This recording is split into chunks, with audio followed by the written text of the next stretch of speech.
Hey guys, it's me again, Sarah. Second video. Bear with me because I'm new at this.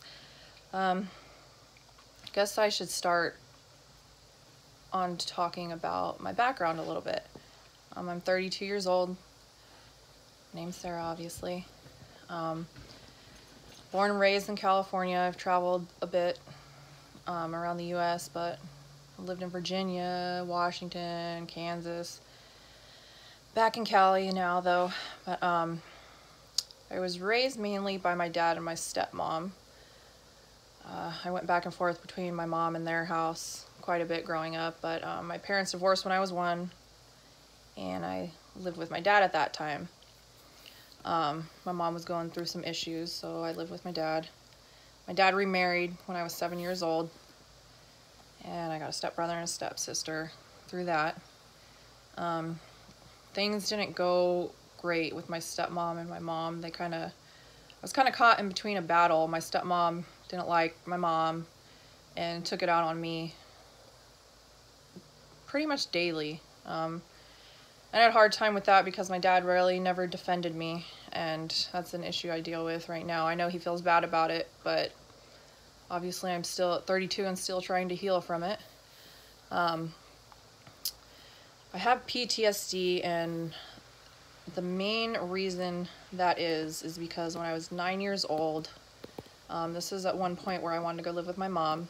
My mom was engaged to a man that molested me. And I don't remember everything about the event, but I know that it is the main cause of my PTSD and my depression. Obviously, that was years ago. And like I said, I've been getting help with it, and I'm learning to heal from it. I'm learning healthier ways to cope with things, healthier ways to handle things, but ultimately that was like the pinpoint start of all of my issues. And I know a lot of people these days are afraid to talk about stuff like that, just like being afraid to talk about depression or the cause of it. You know, being molested is no joke. No kid should have to go through anything like that, ever. And I will do everything in my power to try to make sure that nothing like that happens to my children. But, you know, the sad fact is it happened, and now I have to live with it. I know there are a lot of you out there who you yourself experienced it. Some people haven't talked about it.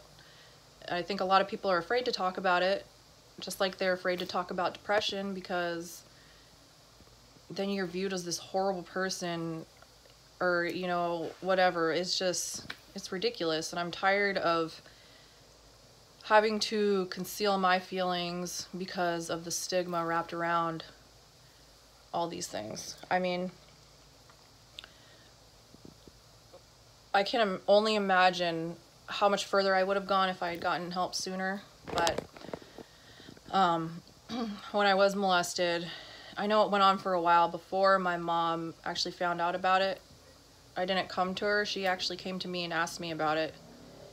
And like I said, I don't remember everything that he did. My mind has kind of, as a defense mechanism, has kind of blocked that off. All I know is that after that, I didn't see my mom for a year. My mom actually went and stayed with that man for a year, and that's the reason why I didn't go to visit her for that year. I know for a long time I held a grudge against my mom. I was very bitter towards her because of the fact that I'm like, why is she choosing to stay with this man? But when I look back at it, when you're in a relationship with someone who is abusive, verbally and physically, you know, it's harder to get out than you think. I mean, I don't know all the circumstances surrounding why she chose to stay with him for that year, but I feel like, you know, the Christian side of me says forgive her, and that's what I'm supposed to do, and I do forgive my mom. I know I need to forgive the person that did it to me, I'm not going to put his name on blast because, you know, God has that under control. And that's his job. God says revenge is his. And I know I'll forgive him one of these days, but, you know, until then, all I can do is keep talking about my feelings, keep talking about what happened. I guess I just want to be able to get others to talk about things like this. You know, it's hard, and it's hard to deal with it daily. You know, people think that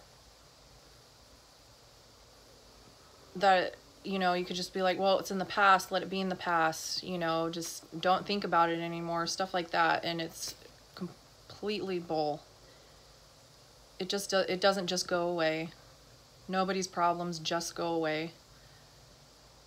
You have to talk about them and face them. That's the only way that anything is going to change.